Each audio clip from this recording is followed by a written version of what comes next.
বসা বসা বসা বসা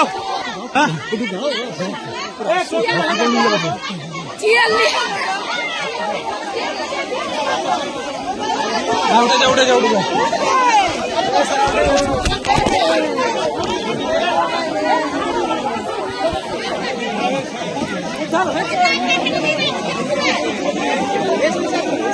এসপি সাহেব জাননি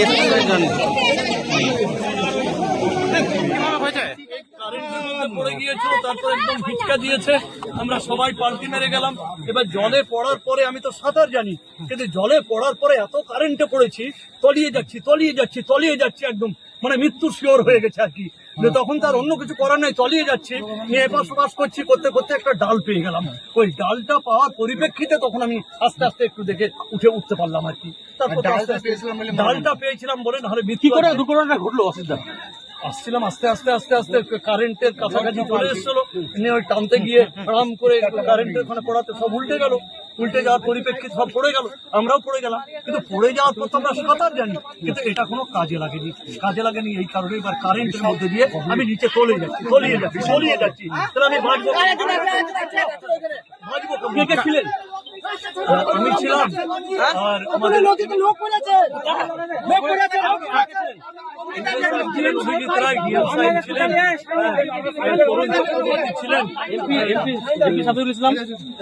এমপি সাহেব সামিরুল সাহেব ছিলেন। হ্যাঁ, আমরা ছিলাম প্রায় 10 থেকে 11 জন ছিলাম। হ্যাঁ, ইনিও ছিলেন। মানে কি করে হলো?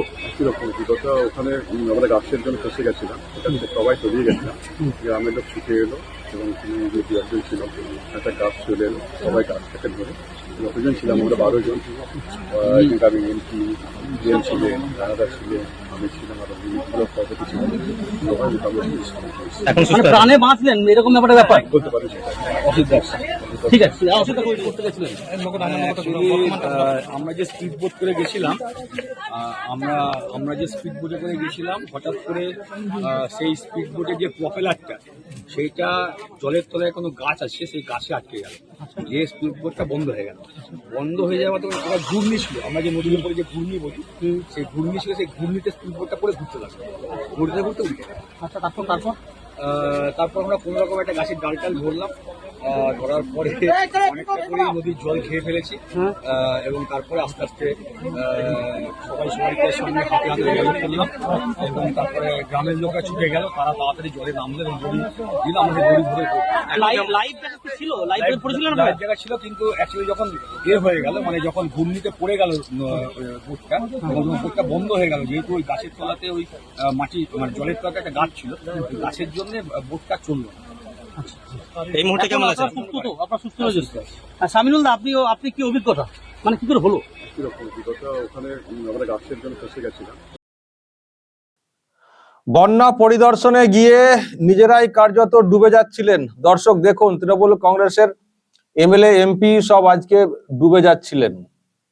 সামিরুল ইসলাম রাজ্যসভার এমপি, এদিকে যার কথা আগে শুনলেন উনি হচ্ছেন এমএলএ, আর তার আগে যার কথা শুনছিলেন তিনি অসিত মাল। উনি তো বলছেন যে গাছের ডালটা পেয়ে গেছিলাম, তাই না হলে মানে একেবারে মৃত্যু নিশ্চিত হয়ে গিয়েছিল উনি বলছিলেন। এই হচ্ছে ব্যাপার দর্শক। লাভপুরের থিবা অঞ্চলের দিকে ওনারা যাচ্ছিলেন স্পিড বোটে করে, কিন্তু শুনলেন আপনারা কিভাবে কি ঘটনাটা ঘটছিল। সব মানে 12-13 জন ছিলেন আমার কাছে যা হিসেব আছে, তো তাদের মধ্যে ওনারাও ছিলেন, সব তলিয়ে যাচ্ছিলেন। তারপর এলাকার লোকজনও যান উদ্ধার করতে এবং তারা কোনো ক্রমে প্রাণে বেঁচেছেন। ওই এমএলএ সাহেব বলছিলেন যে লাইফ জ্যাকেট ছিল, কিন্তু সেরকম ছিল না বলেই খবর। এবং পুলিশের লোকেরা ছিলেন, কীর্ণাহারের ওসি ছিলেন, তারপরে জেলা শাসক ছিলেন,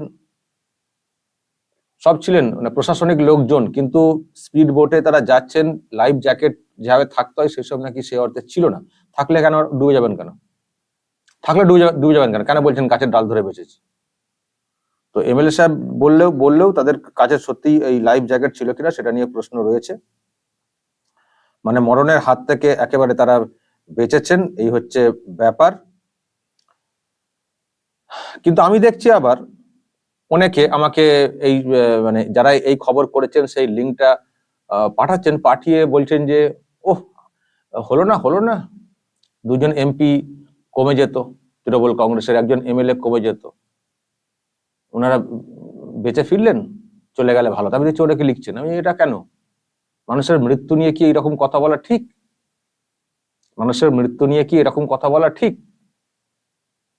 বিপদে পড়েছিলেন, মানে যে অবস্থা, যা বিবরণ শুনছিলাম, মানে মৃত্যু হতেই পারত।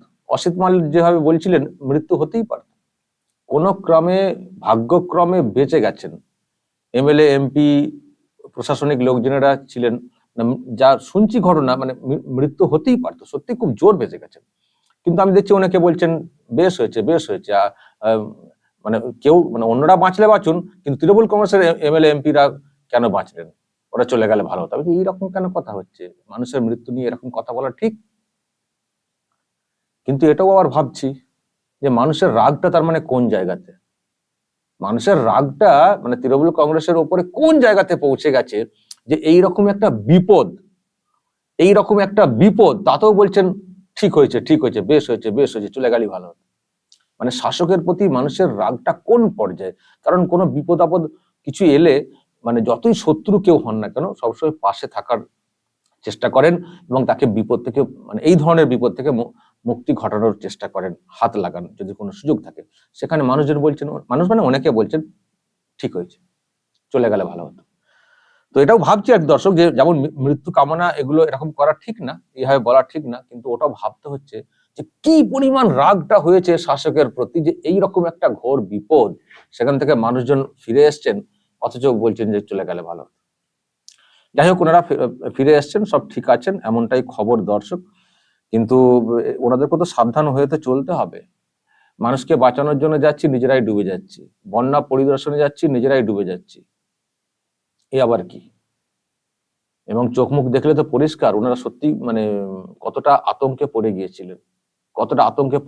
অসিত মালকে দেখলে তো, উনি তো বডি মানে জামা খুলে ফেলেছেন, খুলে বক্তব্য রেখেছেন, দেখলেই তো মনে হচ্ছে উনি যেভাবে বিবরণ দিচ্ছেন যে ডালটা না এলে উনি মানে আর বাঁচতেন না, এরকম বলার চেষ্টা করেছেন। তার মানে কতটা বিপদের মুখে ওনারা পড়েছিলেন, ওনাদের যে বিবরণ তাতে কিন্তু পরিষ্কার। দর্শক কি বলবেন? কিন্তু প্রশ্ন যে এত বন্যা হচ্ছে কেন রাজ্যে, এক্ষুনি তো দিদিমণির কথা আপনারা উল্লেখ করে বলবেন কি করার আছে, ওপর থেকে জল ছাড়লে বন্যা হবে না? না দর্শক, জল তো আসবেই, নিচে তো জল আসবেই, কিন্তু জল ম্যানেজমেন্ট করে পাস করিয়ে দেওয়ার দায়িত্বটাও তো রাজ্য সরকারের। সেই মাস্টার প্ল্যানটা কোথায়? আমি আগের ভিডিওতে বলেছি, সেই মাস্টার প্ল্যানটা কোথায়? সেই বাঁধগুলো কোথায় ঠিক করে দেওয়া হচ্ছে? বাঁধ তো একেবারে সেই কথায় আছে বালির বাঁধ, হ্যাঁ বালির বাঁধই কার্যত, সব ধুস করে ভেঙে চতুর্দিকে ভেঙে যাচ্ছে। আমাদের খানাকুল আরামবাগে প্রচুর বাঁধ ভেঙেছে, প্রচুর। এর আগে যখন বাঁধ ভাঙতো 2 বছর আগে, তখন শুভেন্দু অধিকারীর উপরে দোষ চাপিয়ে দিয়ে তারা খালাস হয়ে যেতেন। শুভেন্দু অধিকারী সেচ মন্ত্রী ছিলেন, উনি ভালো করে বাঁধ বাঁধেননি। শুভেন্দু অধিকারী তো অনেকদিন হলো মানে তৃণমূল কংগ্রেস ছেড়ে দিয়েছেন। এখন দোষ তাহলে কার? সরকারের যিনি প্রধান রয়েছেন তার যদি সদিচ্ছা না থাকে তো এইরকমই তো হবে। শুধু সস্তার পলিটিক্স করতে ব্যস্ত, জল নাকি ছেড়ে দেওয়া হচ্ছে না বলে সেই জন্য ডুবে যাচ্ছেন, মানে এটাকে নিয়েও রাজনীতি করছেন। অথচ যে কাজটা করার কথা আজ 12-13 বছর ধরে সেই কাজটা উনি করেননি। বন্যা তো হবেই নিচু এলাকা, সেই জলকে ম্যানেজমেন্ট করে কোত্থেকে কিভাবে পাস করানো হবে সেই প্ল্যানটাই উনি করেননি। শুধু ওই কিছু হয়ে গেলে কিছু ত্রিপল দেবেন, কিছু চিঁড়ে মুড়ি দেবেন, ব্যাস পাশে আছি বলে আবার কাটিয়ে দেবেন, দাও ভোট দাও। আর যখন কিছু ঘটনা ঘটবে এই পরিদর্শনের নামে নাটক করতে যাবেন। যেমন মমতা বন্দ্যোপাধ্যায় এসছেন আজকে পরশুরা এবং ঘাটালে গেছেন, আবার ওদেরকেও হয়তো ওখানে বলেছিলেন যান যাও ঘুরে এসো, দেখো মানুষের কাছে বার্তা দাও, পাশে আছি। সেই কথা শুনে হয়তো ওনারা গিয়েছিলেন, ব্যাস ডুবে যাচ্ছিলেন। আর ওনারা যা শুরু করেছেন, তৃণমূল কংগ্রেসের লোকেরা যা শুরু করেছেন, এই সরকারটাও ডুববে, খুব শীঘ্রই ডুববে। শুধু মুসলিমদের ভোটটাকে তো ছলে বলে কৌশলে আদায় হচ্ছে, যখন ওটা খানিকটা এদিক ওদিক হবে, এই সরকার তো থাকার তো কথা না। সরকারের প্রতি মানুষের সমর্থন বলে তো কিছু নেই। দেখেছেন তো আপনারা আরজিকর কাণ্ডের পরে সাধারণ মানুষের গর্জনটা কিভাবে রাস্তাতে পড়েছিল, আছড়ে পড়েছিল। যদিও তার খুব একটা ইফেক্ট আমরা আর শেষ পর্যন্ত পাচ্ছি না, তার অনেক ব্যাখ্যা আছে, কিন্তু মানুষের যে গর্জন, মানুষের যে ক্ষোভ শাসকের প্রতি, হিন্দু মুসলিম নির্বিশেষে মানুষ, মানে সংখ্যাগুরু সংখ্যালঘু নির্বিশেষে মানুষ, দল মত নির্বিশেষে রাস্তাতে ক্ষোভ আছড়ে দিয়েছেন। কিন্তু ব্যাপারটা হচ্ছে ওই ভোট বাক্সে সেইভাবে প্রতিফলন হচ্ছে না। সংখ্যালঘুদের একচেটিয়া ভোট তারা আদায় করে নিচ্ছে, এর জড়িত টিকে আছে। রাজ্যের উন্নয়নের নিরিখে তো টিকে নেই, উন্নয়নের নিরিখে তো টিকে নেই। এই তো রাজ্যের অবস্থা, এই তো রাজ্যের অবস্থা। বন্যা হয়ে যাবে, ওনারা চিঁড়ে গুড় কিছু নিয়ে রিলিফ দিতে যাবেন, দেখাবেন কত পাশে আছে। তো প্রকৃতিও যেন কোথাও কোথাও শোধ নিয়ে নিচ্ছে, যদি আমি খুব খারাপ সেন্সে কথাটা বলি।